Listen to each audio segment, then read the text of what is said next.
কবরে চলে গেলে মানুষ অসহায়, সে আপনার কি দিবে? আপনি না দিবেন? আপনি যে দোয়া করলে সে পাবে, সে আপনার কিছু করতে পারবে? এমনকি বিশ্বনবী আপনার কিছু করে দিতে পারে না, এমনকি বিশ্বনবী আপনার কিছু করে দিতে পারে না, এমনকি বিশ্বনবী আপনার কিছু করে দিতে পারে না। আপনি বিশ্বনবীর কবরের সামনে যে বিশ্বনবীর কাছে চাইতে পারবেন? মাজারে যেয়ে চাওয়া যাবে? কিন্তু এই ভুল ধারণা এই দেশে আছে না নাই? মনে করে যে মাজারে যেয়ে না চাইলে, মাজারে সেজদা না দিলে, মাজারে মানত না করলে সন্তান পাওয়া যায় না। আল মাইয়িতু ফিল কবর কাল গারিকু ফিল বাহার। সাঁতার না জানা ব্যক্তি সাগরে পড়লে যেরকম অসহায়, কবরে চলে গেলে মানুষ অসহায়। সে আপনার কি দিবে? আপনি না দিবেন? আপনি যে দোয়া করলে সে পাবে, সে আপনার কিছু করতে পারবে? এমনকি বিশ্বনবী আপনার কিছু করে দিতে পারে না। আপনি বিশ্বনবীর কবরের সামনে যে বিশ্বনবীর কাছে চাইতে পারবেন? বুখারী শরীফের হাদিসে পাক কিতাবুজ জানাইজ চ্যাপ্টারের মধ্যে সহিহ বুখারী, রাসূল পাক সাল্লাল্লাহু আলাইহি ওয়াসাল্লাম এক কবরস্থানের পাশ দিয়ে যাচ্ছিলেন। যেতে গিয়ে হুজুর দাঁড়িয়ে গেলেন, বললেন একটা খেজুরের ডাল আনো। খেজুরের ডাল আনা হলো, হুজুর দু টুকরা করলেন, করে দুটো কবরে গেড়ে দিলেন। সাহাবায়ে কেরামরা জিজ্ঞাসা করলেন, ইয়া রাসূলুল্লাহ, এটা কি জন্য করলেন? এটা তো আগে দেখিনি। তো উনি বললেন যে আমি দেখছি যে এই দুই কবরে দুজনের আযাব হচ্ছে। ভাই, কবরের আযাব দেখা যায় কি? কবরের আযাবটা গায়েব না হাজির? গায়েব না? আপনি দেখতে পান আযাব? কে কি হালে আছে? আপনার দাদা দাদি, নানা নানি, চাচা চাচি, ফুফা ফুফি দেখতে পান না। হুজুর বললেন আমি দেখছি ওদের আযাব হচ্ছে। তো এই হাদিস শরীফে সাবিত, হুজুর কবরের ভিতরে কি হচ্ছে দেখেন, গায়েবকে দেখেন, এবং কি কারণে আযাব হচ্ছে ওটাও বলে দিলেন। শুধু কবরের ভিতরে কি হচ্ছে তা নয়, কি কারণে, কখনো কি করেছিল ওটাও আমি জানি। বলে কি? কিন্তু বড় কোনো কারণে আযাব হচ্ছে না। একজন পেশাব থেকে পরহেজ করতো না, পেশাবের ছিটা থেকে না পাক থাকতো, এই জন্য আযাব হচ্ছে। আর একজন চুগলখড়ি করতো। চুগলখড়ি বুঝেন? আচ্ছা, তাহলে তো একজনের কথা আর একজনকে পাড়ায় পাড়ায় লাগিয়ে বেড়া, তো এই জন্য আযাব হচ্ছে। তো এই জন্য আমি দুটো ডাল গেড়ে দিলাম খেজুরের, যে কোনো সবুজ উদ্ভিদ সজীব, যতক্ষণ সজীব থাকে, জীবিত থাকে, আল্লাহ তাসবিহ পড়ে, জিকির করে, দরুদ পাক পড়ে। তো যতক্ষণ এই কবরে সজীব থাকবে ততক্ষণ আল্লাহ জিকির করবে, আর যত তাসবিহ পড়বে এর সওয়াব ওই মুর্দা পাবে। মুর্দা পাবে, কি পাবে? মুর্দা পাবে। তো তার আযাব তাখফিফ হবে। কি হবে? তাখফিফ, মানে কমে যাবে, হালকা হবে। এ থেকে আমরা পেলাম যে কবরে যদি যে কোনো গাছ হোক, ডাল হোক, ফুল হোক, সজীব যদি দেওয়া হয়, তার জিকির করে, তসবিহ পড়ে, তার সওয়াব মুর্দা পায়। তো ফুল, উদ্ভিদের তসবির সওয়াব যদি মুর্দা পায়, কোরআন পড়া, দরুদে পাক যদি পাশে ওখানে দাঁড়িয়ে কেউ পড়ে, তার সব মুর্দাটা আরও বেশি পাবে। কোরআন পড়াটা আরও আফজাল, কোরআন পড়া আরও আফজাল, কুল আল্লাহ পড়া আরও আফজাল, সব পাবে।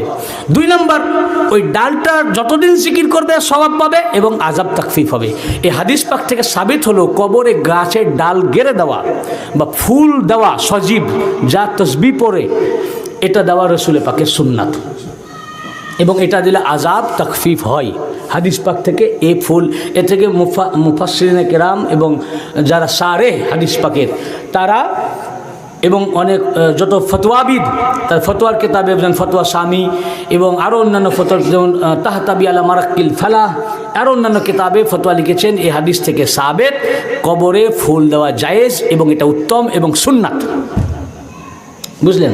চাদর, ফুল আমি একটা দলিল দিলাম, অনেক দলিল আছে।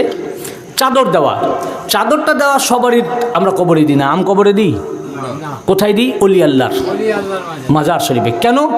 উনি আল্লাহর ওলি, উনি সাধারণ কবর থেকে আলাদা, এটা চিহ্নিত করতে আমরা দিই, এবং এটা তাজিমের জন্য। কোরআন পাকে আয়াত পাকে আল্লাহ পাক বলেছেন যে শায়রিল্লাহর তাজিম করো, এবং যারা শায়রিল্লাহর তাজিম করলো আল্লাহ পাক তার ভিতরে তাকওয়া ভরে দেন। ওটা তাকওয়া। শায়রিল্লাহ কি? শায়রিল্লাহ আল্লাহর নিদর্শন। আল্লাহর নিদর্শন কি? ওটাও কোরআনে আছে, ইন্নাস সাফা ওয়াল মারওয়াতা মিন শায়রিল্লাহ। সাফা এবং মারওয়া আল্লাহর নিদর্শন। সাফা কি? একটা পাহাড়ের নাম, যেমন হিমালয় একটা পাহাড়ের নাম, মারওয়া একটা পাহাড়ের নাম। তো পাহাড় আল্লাহর নিদর্শন হলো কেন? এবং ওই দুটো পার্টিকুলার, কিন্তু বললেন না হিমালয় পাহাড় আল্লাহর নিদর্শন বা আর অন্য কোনো পাহাড় নিদর্শন। ওটা বললেন এই জন্য কি সম্পর্ক? বিবি হাজারা ওই ইসমাইল আলাইহিস সালামকে কাবা শরীফের পাশে রেখে পানির জন্য একবার সাফা থেকে মারোয়া, মারোয়া থেকে সাফা 7 বার দৌড়াদৌড়ি করেছেন। বিবি হাজেরা কোন নবী? বিবি হাজেরা নবী ছিলেন? বিবি হাজেরা নবী পয়গম্বর? মেয়ে ছিলেন, নবী হয় না। উনি কে ছিলেন? একটা নবীর মা, একটা নবীর বিবি। উনি কে ছিলেন? ওয়ালি। কি ছিলেন? ওয়ালি, ওয়ালি আল্লাহ। মেয়ে ছেলে ওয়ালিও হয়। তো একজন ওয়ালি একটা পাহাড় থেকে আর একটা পাহাড় ছুটাছুটি করার জন্য, ওই পাহাড়ের সাথে একজন ওয়ালির সম্পর্ক আসার জন্য ওই পাহাড় হয়ে গেল নিদর্শন। তো পাহাড় যদি আল্লাহর নিদর্শন হয়, তো যেখানে আল্লাহর ওয়ালি শুয়ে আছেন কবর আল্লাহর নিদর্শন না? ওটাও শায়রিল্লাহ। ওটাও কি? শায়রিল্লাহ। আর এই শায়রিল্লাহ যে তাজিম করলো, ওই তাজিমের জন্য আমরা গিলাপ পাক দিই। এই গিলাপ পাক দেওয়া আদি থেকে বৈধ। যদি এটা নিষেধ হতো তাহলে কাবা শরীফে গিলাপ দেন কেন? কাবা শরীফে গিলাপ পাক আছে না? কাবাটা কি একটা বাড়ি, ঘর? কার বাড়ি? আল্লাহর বাড়ি। বাইতুল্লাহ আল্লাহর ঘর। কাবা কার ঘর? আল্লাহর ঘর। ওখানে কেন কাবা দেওয়া? কারণ সমস্ত ঘর থেকে এই ঘরটা আলাদা, শ্রেষ্ঠ। কাবা শরীফের ইজ্জত, তাজিম ও সম্মান বুঝাতে কাবাতে শরীফের গিলাপ পাক দেওয়া আছে। আচ্ছা, কাবা শরীফ ছাড়েন, রসুল পাকের রওজা পাক, রসুল পাকের রওজা পাকে গিলাপ পাক দেওয়া আছে। যখন উনার মানে এখন বর্তমানে যদি যান, এখানে হাজি সাহেব আছেন কেউ? নাই। যারা হাজি জিজ্ঞেস করবেন, ওই যে বাবু সালাম দিয়ে যাওয়ার সময় ওই যে ফুটো আছে, ওই ফুটো দিয়ে দেখা যায়। ফুটো দিয়ে দেখবেন যে রওজা শরীফ দেওয়াল দিয়ে করা, এবং সেই দেওয়ালে সবুজ রঙের রেশমি কাপড়ের গিলাপ পাক দেওয়া আছে আজ পর্যন্ত রসুলের পাকে, রওজা পাকে। আচ্ছা, সে তো আজ আছে। আগে হাদিস পাক এসছে মুসলিম শরীফের মধ্যে, অধ্যায়ের নাম কেতাবুল জানায়েজ, সহিহুল মুসলিম কেতাবুল জানায়েজ, হাদিস নাম্বার 2113, এবং মিশকাত শরীফ 148 পৃষ্ঠা, এবং মিরকাতুল মাফাতিহ চতুর্থ খণ্ড 153 পৃষ্ঠা। এতগুলো কেতাবে মোল্লা আলী কারির লেখা, এবং তার মধ্যে একটা হচ্ছে শিয়াশিত্তা এবং সহিহুল মুসলিম হাদিস, হাদিসে সহি। এই হাদিসের রাবি ইবনে আব্বাস। রসুলের পাককে যখন দাফন মোবারক করা হলো, তখন কি হলো দেখুন। ওয়া আন ইবনে আব্বাস ক্বালা জাআলা ফি কবরি রাসূলিল্লাহি সাল্লাল্লাহু আলাইহি ওয়া আলিহি ওয়াসাল্লাম কাতিফাতি হামরাই। রাসূল পাক সাল্লাল্লাহু আলাইহি ওয়াসাল্লামকে যখন ইবনে আব্বাস বর্ণনা করেন যে রাসূল করিম সাল্লাল্লাহু আলাইহি ওয়া সাল্লামকে যখন দাফন মোবারক করা হলো, তখন তার রওজা পাকে লাল রঙের গিলাপ পাক দেওয়া হলো। তো রসুল পাকের রওজা পাকে লাল কাপড়ের গিলাপ পাক দেওয়া হয়েছে।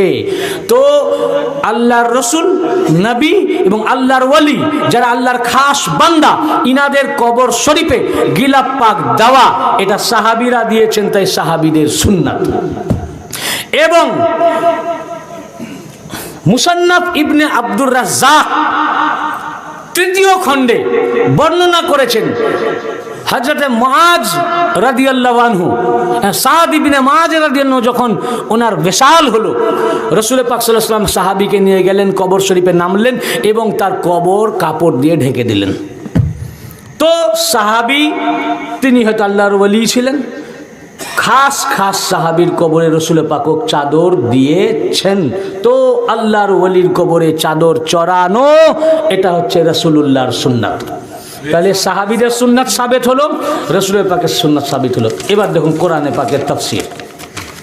কোরআনে পাক সূরা তাওবা 18 নম্বর আয়াত, 10 পারা, ইন্নামা ইয়ামুরু মাসাজিদাল্লাহ। এই আয়াতের তাফসীরে, এই আয়াতের তাফসীরে, তাফসীরে রুহুল বায়ান, আল্লামা ইসমাইল হাক্কি তা তাফসীরে রুহুল বায়ানের 3য় খণ্ডের 1666 পৃষ্ঠায়, বৈরুত লেবানন প্রিন্ট, এই কিতাবের 3য় খণ্ডের 166 পৃষ্ঠায় বর্ণনা করেছেন। না আল কুব্বাবি আলা কুবুরিল উলামাই ওয়াল আউলিয়াই ওয়াস সুলাহা ওয়া ওয়াদাআস সুতুরা ওয়াল